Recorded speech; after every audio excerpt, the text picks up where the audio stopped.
Hello ছোট্ট বন্ধুরা, আমার চ্যানেল রেমিডাল ক্লাসে সবাইকে স্বাগত। আশা করি সবাই ভালো আছো। আজকে তোমাদের জন্য নিয়ে এসেছি এক সেট বাংলার প্রশ্ন।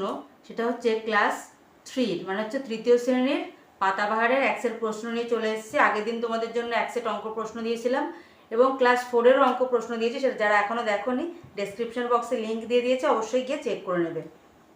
দেখো প্রথমে কি বলেছে, কবির নাম সহ আরাম কবিতাটি শূন্যস্থান পূরণ করো। প্রথমে দিয়েছে ড্যাশ ভেঙে দেখি আজ, তাহলে হবে ঘুম ভেঙে দেখি আজ ড্যাশদের কুজনে, মানে হচ্ছে পাখিদের কুজনে। তারপরে ড্যাশ আছে মানে বাবা আছে মাও আছে, ড্যাশ পাশে দুজনে, তাহলে দুই পাশে দুজনে। তাহলে কবির নাম হচ্ছে কি শঙ্খ ঘোষ। আরাম কার লেখা? শঙ্খ ঘোষের লেখা। তারপরে কি বলেছে শূন্যস্থান পূরণ করো। অভিযানে নৌকাটির নাম কি ছিল? কনৌজ আংড়ে। হিংসুটির বয়স কত বছর ছিল? 7 বছর। দেখো 7 বছর।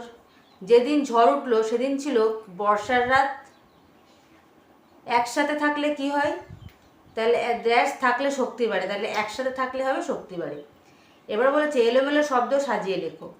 প্রথমটা কি হবে দেখো, প্রথমটা হবে ওঠা নামা। ওঠা নামা। তারপরে এটা হয়ে যাবে শাখা প্রশাখা।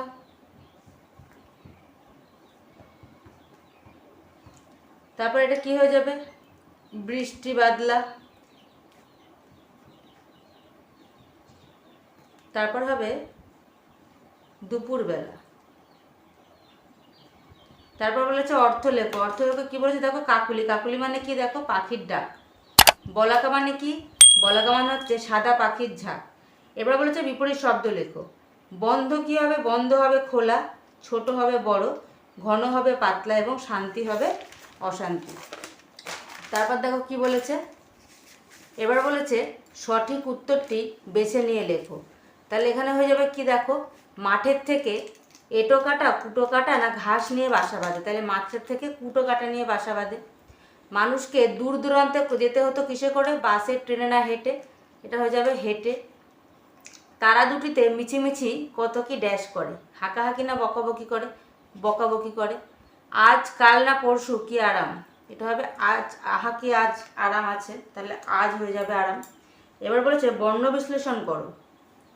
প্রথমটা দিয়েছে আকাশ, তাহলে কি হয়ে যাবে?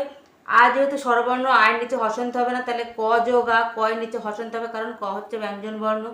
তারপরে দেখো কি হবে, তালবস স যোগ আ, তাহলে তালবস এর নিচে হচ্ছে হসন্ত হবে, কারণ এটা ব্যঞ্জন বর্ণ। তারপর বলেছে বালক, ব যোগ আ, তাহলে বয়ের নিচে হসন্ত হবে।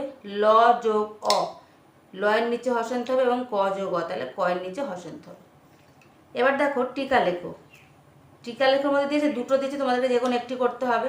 চিড়িয়াখানা দিয়েছে একটা, যেখানে বন্যপ্রাণী বন্দি অবস্থায় সংরক্ষণ ও গবেষণার জন্য রাখা হয় তাকে চিড়িয়াখানা বলা হয়। এবার তোমরা এটা লিখতে পারো চিড়িয়াখানায় কী কী পশু থাকে, যেমন বাঘ, সিংহ, হাতি, তোমরা উদাহরণ দিতে পারো।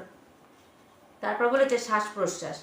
আমরা বাতাস থেকে যে অক্সিজেন নিই তাকে প্রশ্বাস বলা হয় এবং কার্বন ডাই অক্সাইড ত্যাগ করি তাকে কি বলা হয়? নিঃশ্বাস। এই ধরনের প্রশ্নের সেট পেতে অবশ্যই চ্যানেলটিকে সাবস্ক্রাইব করে রাখো এবং ভিডিওটি ভালো লাগলে অবশ্যই লাইক করে দিও। দেখা হচ্ছে পরবর্তী ভিডিওর সঙ্গে। টাটা।